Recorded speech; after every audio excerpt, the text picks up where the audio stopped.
on my mind a lot. Don't need no time watch. I don't know how I got you in my pocket spot. Yeah, that's babe, need you every day. You like my oxygen. Make it seem like the barging down. Got my heart no barging in. From the bed to the floor to the couch. Might wake the neighbors up.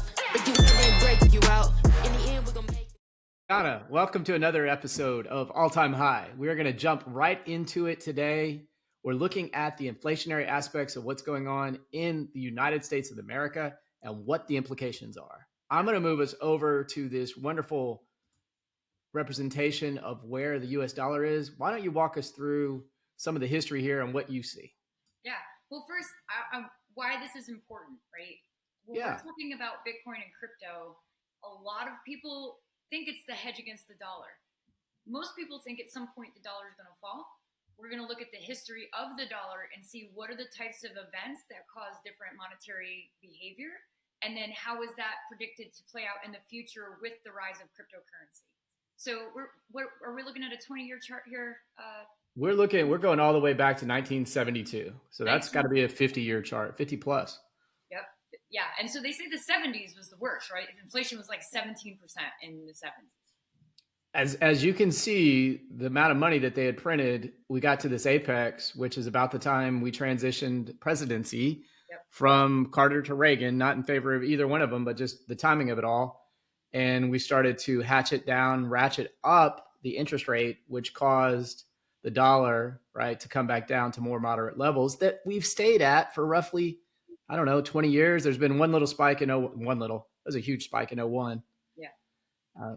And then 20 years later, we started to get back into it with COVID and started climbing as we printed a lot more money. So as these peaks go up, this is when there's more money in the environment. And typically there's some sort of calamity or event that precipitates a fall. Yeah. Yeah. And so when looking at this chart, so people understand when the chart is up, that actually means the dollar is worth less because of inflation. And so, in the 70s, we had both the presidencies and Vietnam, right? And For then sure. Talking about in 2001, we had September 11th, and then we had to start funding a war, right? And now we've kind of stabilized. We had the housing market in 2008, kind of the crash. Now you see inflation starting to come back up. I think what's interesting is both between COVID, right, which the government printed a ton of money in order to push it back into the economy, which then increases inflation. But we're also funding two wars right now. I mean, we're helping Ukraine and we're helping Israel. And so we're actually using US dollars to go through. We're printing more money to put into this, military war complex, whole industrial war complex, for sure. That one. And if you look at March of 20 to point out and kind of highlight what you just said, this is where it starts to come down. And then we basically move up as more, this is inflation, the availability of the dollar. Yep. And what has been driving it down more recently, I would say, would be the rate hikes. Fair enough? Yeah. Well, and the other thing to understand is the relationship is always reactionary. So it takes a second for economists and the government to understand where money and the economy is going to go. So it has to drop before they even understand there's an issue, and then it's a reaction. And then most of the time they're guessing, right? It's modern money theory. So if I rate heights here and we print here, what happens next? And we're kind of seeing this relationship of this uncertainty fold out of how to balance this out right now. Well, one of the big implications in terms of balancing it out, the United States has enjoyed World Reserve Currency status since 1970s when it backed, we call it the petrodollar. Yep. I live in Houston, you live in Houston, so we know that story pretty well. Yep. When Kissinger met with the Saudis and they determined that if all transactions in oil would be backed and traded in US dollars, we were good with it because we would provide them with military protection. Yep. And so the Saudis said, you know what, we're in. And I'll tell you what, it's been a great run. I hope it continues for all the benefits it affords the United States of America. But you would be crazy to not notice that because of the sanctions most recently, and we're not going to mention any of the countries there, but I will say BRICS. Let's put it that way. We'll say BRICS, recognizing that they aren't as excited about dealing in US dollars anymore. So they're making efforts to try to trade in other currencies. So what's up in the air, Dionna, is World Reserve Currency status. Yep. Yeah. And I mean, with also coming in and saying, hey, we're no longer going to be using gas and oil, and we're going to go to all electricity or electric vehicles, that kind of affects the oil industry and that petrodollar that we were talking about, right? And so you've actually seen that decouple. So we don't have that stability anymore that we once did. So now the door's open. What could be the next currency, Jim?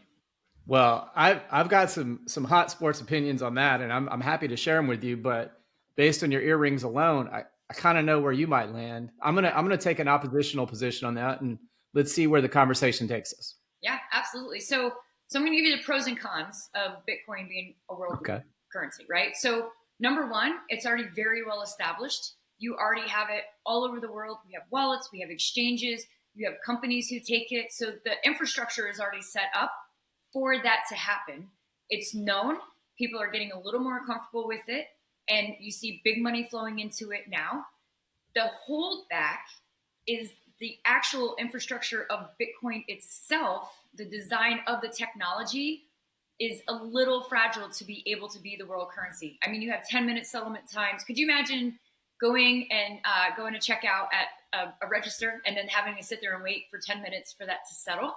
There are some third-party integrations that you can do that can decrease that time, but it's at risk to the merchant. So there's a little bit of flaws inside the Bitcoin ecosystem, and that's just because Bitcoin was a prototype, right? And so it was built as hey, let's see if blockchain really works, although it wasn't even called blockchain back then. But let's see if blockchain really works, and we've seen it works. The other huge, and this is a huge, huge benefit in my opinion, is Bitcoin is free of government. There is no government that owns it. There is no government that made it. And there is very little governments that can even control it. And so therefore, I think it sets a very strong case for it to become possibly the world currency. See, I think it's not. I'm gonna tell me how you really feel, Jim. and I love it, and I'm invested in it. It doesn't mean that I don't think that it was the catalyst for exactly what you're talking about, but you already mentioned it. The soft spot is actually the technology. Yeah. And that's where I come from, is the use case. Back in the day, I really leaned into Google more than Facebook, because Facebook was more the cool kids and Google was more like, hey, wait, if I put this in, I get this back. And it was relevant. And so I'm always looking at it from like, is this scalable? Because one of the things that made Google succeed versus Lycos or Alta Vista, or I don't know, you can name anything out there, was how fast that the results came back. In fact, they put it up at the top that this many results came back in this many milliseconds. And look, milliseconds matter. Yep. So if we're talking about 10-minute settlement times, I don't even think, and it isn't Bitcoin, it's any platform that has 10-minute settlement times, doesn't have a shot at being a world reserve currency, where with a case like XRP, it settles in seconds. Yeah. And so go ahead.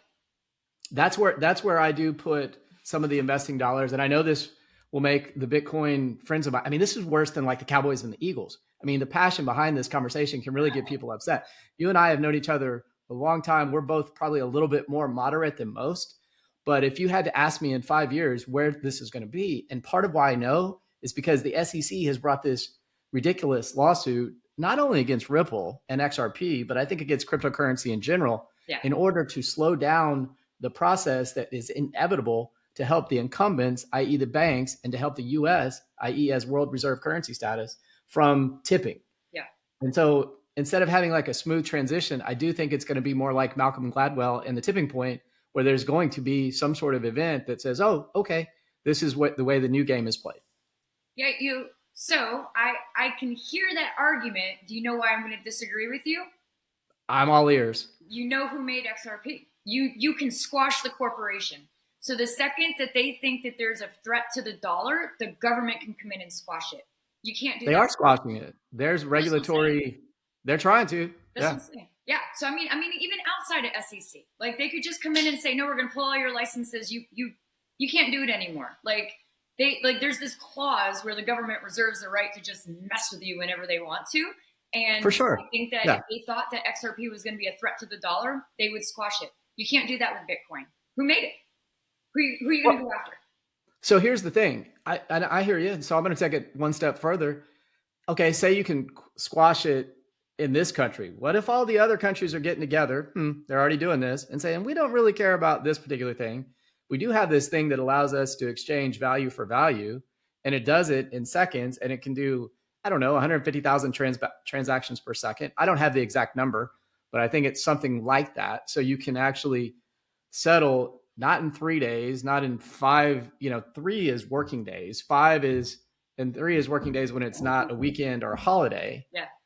I mean, what if this thing like settles all the time while you're sleeping, and all of a sudden the explosion of liquidity, right? Because all these countries are having to hold millions, if not billions, possibly trillions of dollars on their books to allow for these transactions to settle over time so that they have the proper cash flow. If I could free up all that liquidity through something that exchanged almost instantaneously, oh my gosh, my working capital would go through the roof, and I could cycle my money that much more quickly, which as a business enterprise, oh man, that's game on. Yeah. Yeah, it's interesting is we're talking about the settlement time, and what's average bank settlement time? It's like 3 to 5 days. 3 to 5 days, right? So we're complaining about 10 minutes, but banks have 3 to 5 days. So already we're talking about, but the banks take, when you do a transaction and they approve it, the banks take the liability, right? Because if something happens, they could get a charge back, or or the merchants, so there's risk to both sides of it. But I just, I think that any government who sees it as a threat is going to try to squash it. And I'm going to take the counter to your argument. And so what if all the other countries, the US is the biggest economy, we dominate the world. So if you haven't captured the US as a market, then you're still missing out on a good chunk. And therefore, could you even really be the reserve currency, right? I mean, we're going to see the BRICS. I know they had that meeting. I don't remember if they came out and said that they were going to make crypto gold, and I know that was that was on the thing. And we know that other countries, I almost said it, I didn't say it. Other countries, no, I was going to say, I'm going to go there in a second. Yeah. They already have working cryptocurrencies as their currency, right? And so you might see these other ones start to stand up and start to try to take hold. But I think all the other countries could try to do it. But if you don't have buy-in from the US, you're still not going to make it. You're not going to get to where you could go otherwise. And I just think if you look at the other country, the C word, and the US in combination, they're about 50% of the world GDP. Yep. And so there's a lot of upside with that country that starts with a C. Yes. The USA is obviously the leader in the clubhouse, but just because and it's gone down over the last several decades. I mean, we might have been 50% of the world's GDP at one point. Now I would say it's closer to 30 or 24%, depending upon what you're reading, which documentation you support. But it's a huge chunk of change, right? This thing is not going to go quietly in the night. I don't think it's going to be a revolution, though. That's my hope. That's my belief. Although some of the way that our government's willing to play ball these days, there's a great book that if anybody hasn't read it, it's the Ray Dalio's most recent one on what it takes to transition to a new world reserve currency. And 2 of the criteria include you have to be fighting external wars and you have to be fighting internal wars. And if you look at the United States, Dionna, do you think we're fighting external wars and do you think we're fighting internal wars? Is that happening right now? I feel like you got to rename me today. Rename what? I don't know, because you call me everything but Dionna. Yes. So the U.S. we're definitely fighting internal and external wars. There's no ifs, ands, and buts about it. But I feel like to a degree, Bitcoin does that too, right? I mean, you have the internal ecosystem and you have the external ecosystem. So, I think that so maybe we don't say Bitcoin is going to be the new world reserve or world currency, but it's definitely digital gold. I think everybody can agree on that. It's digital gold. Now, whether we want to actually tie a currency to it, I mean, you're just going to see what happens when we decouple from gold and the dollar, right? All of a sudden, this inflation is going to go up. The value is very speculative, and as long as you have people messing around with the money, you're always going to have these ups and downs. And when we were looking at that chart, I feel like the dollar is almost as volatile as Bitcoin. So I don't even know why people keep making that an argument, because that chart was pretty up and down to me. Yeah, no doubt. It was very much up and down, and it does have worldwide ramifications, implications. I've got to mention that it seems like to me, and again, I watch a lot of these through the years, Tesla and XRP kind of relate really well to me. And here's why. Yeah, please. The government don't like Tesla so much.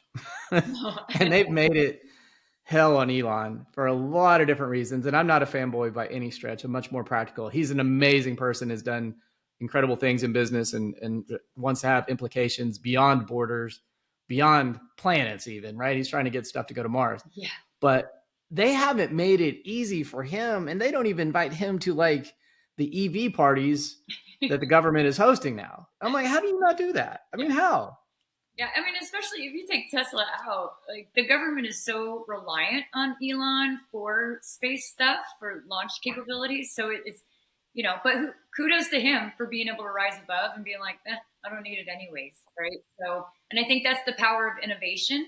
And I think that as technology continues to innovate, you're going to see more and more people stand up like that because the government is essentially kind of losing control in the sense that they're so slow in the way that they move, the way they recognize technology and the way they implement policy, that these people who are innovative and future looking can grab a hold of them and just seize that opportunity and take control. So I think that future is very interesting as far as dynamics of who is going to be in power and who's going to be that world of currency. So, and that's my analogy to take home for all the listeners and for you. Just like Elon was able to, this is not a Tesla story, right? This is more a NASA story because he took an existing infrastructure and you kind of got this private public partnership. Yep. And I really do believe that that is where XRP is headed because of its efficiency and that the transactions per second. And by the way, the other big thing is the low cost. It's less than a penny typically to move the money. So you're talking seconds and no cost. So you have a selfish motive as a business to work within that platform. I know there are minor fees. I'm happy to pay them, but there are costs associated. I'll even go to Ethereum, the gas fees. When you pay $50 in gas fees for a $50 cartoon NFT, that dog don't hunt. That math doesn't work. No. And so over time, I think there'll be this reluctant private-public partnership between the banking infrastructure that's managed through the Federal Reserve, not the SEC, yep, and the various countries, and a coin like XRP. We'll see. We'll see. And you're putting your wager on. And look, I'm in all of the things. I'm not like exclusively in these things, but as I look at utility, I remember Amazon started with books and XRP starting with cross-border payments. Amazon is now a full-scale distribution network. They're better than the post office, in my opinion. Yeah, me too. It's at Bitcoin, I think people want a currency that government can't continue to mess with, right? The design of Bitcoin was, it wasn't unique in the sense that it was new concepts, but it was innovative in the way that those concepts were put together, and we're seeing real utility in that. So, people want stop messing with our money. Like I don't want to work so hard and get so little for people just because they want to keep messing with our money. So knock it off. Bitcoin, to me, is not absolved or away from that, but it's not as influenced as the other currencies. And to be clear, Dionna and I are probably talking about most directly a centralized versus decentralized dynamic. And one of the great things about Bitcoin is that it is decentralized. Yes. And the centralized aspect of XRP does cause for concern. When human beings are involved, we have complications, we have social dynamics. So for that reason, I'm more in favor of BTC. And for all the BTC maxis out there, I want you to send all your hate mail to Dionna@gmail.com. She'll sit through it and then we can go through it on a future episode. That'd be great. But I mean no offense. I'm just trying to be practical. Or drop it in the notes. Leave us a comment. Yeah. Leave the hate bombs all over the show notes. Hey, thanks, Dionna, for a great show. I look forward to talking to you next time. Same here. Bye, you guys. You on my mind a lot. Don't need no time watch. I don't know how I got